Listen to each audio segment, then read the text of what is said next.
টুংটাং শব্দ আর আগুনের এই স্ফুলিঙ্গই বলে দিচ্ছে ৩০তম ঢাকা আন্তর্জাতিক বাণিজ্য মেলার জন্য প্রস্তুত হচ্ছে স্টল। বরাবরের মতো এবারে মেলাও হচ্ছে নারায়ণগঞ্জের রূপগঞ্জে।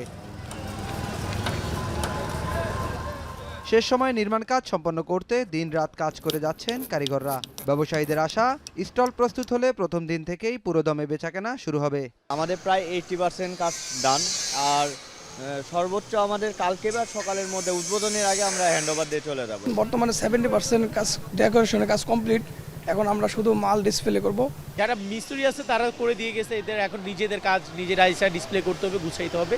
এতটুকু করলে আমাদের এখন সম্পূর্ণ হবার। টেক্সটাইলে একটা আমরা অফার দিছি, সেটা হচ্ছে এক সেট 23 কিনলে হচ্ছে 550 টাকা, 3 সেট একসাথে কিনলে হচ্ছে 1400 টাকা।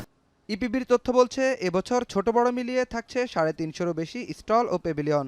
এসব স্টলে থাকবে ইলেকট্রনিক সামগ্রী, কারাগারে প্রস্তুতকৃত বিভিন্ন পণ্য, থ্রি পিস সহ নানা পোশাক, কসমেটিক্স, গৃহস্থালী পণ্য ও নিত্য প্রয়োজনীয় পণ্য। তবে এ মেলা ঘিরে যেন বিতর্কের শেষ নেই। নামে আন্তর্জাতিক হলেও এ মেলা সয়লাভ থাকে নিম্নমানের পণ্যে।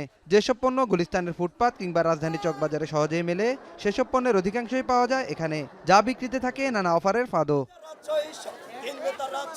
অর্থনীতিবিদরা বলছেন, আন্তর্জাতিক বাণিজ্য মেলা করতে হলে পণ্যের গুণগত মান হতে হবে আন্তর্জাতিক মানের, মানতে হবে বেশ কিছু শর্ত। পুরো কৌশলটাকে ঢেলে সাজাতে হবে। আন্তর্জাতিক বাণিজ্য হলে বাণিজ্যের বায়ার কারা, তারা কি বাংলাদেশে আসবে নাকি তারা তাদের কাছে আমাদের যেতে হবে, এটা ভেবে থাকা দরকার। দ্বিতীয়ত, আন্তর্জাতিক বাণিজ্যের জন্য আমাদের প্রতিযোগিতার সক্ষমতা আছে এরকম পণ্য যেগুলো, সেই পণ্যগুলোই নিয়ে যেতে হবে। মানে শত শত বাহারি পণ্য নিয়ে এখানে যে লাভ নাই।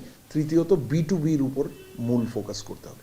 বিশ্বব্যাপী আন্তর্জাতিক বাণিজ্য মেলায় পণ্যের গুণগত মান ধরে রেখে নিশ্চিত করা হয় বিদেশি ক্রেতা ও বিক্রেতার অংশগ্রহণ, যার মাধ্যমে পাওয়া যায় নতুন নতুন পণ্যের ক্রয়াদেশ। অন্যদিকে দেশীয় আমদানিকারকরা আমদানির পণ্য খুঁজতে বিদেশ না গিয়ে মেলার মাধ্যমে সেই সুযোগ লুপে নেন। রাজধানীর খোলা মাঠ থেকে নারায়ণগঞ্জের আধুনিক এই ভবন সময়ের সাথে পাল্লা দিয়ে আধুনিক হয়েছে স্থান, তবে আন্তর্জাতিক মানের হয়ে উঠতে পারেনি আন্তর্জাতিক বাণিজ্য মেলা।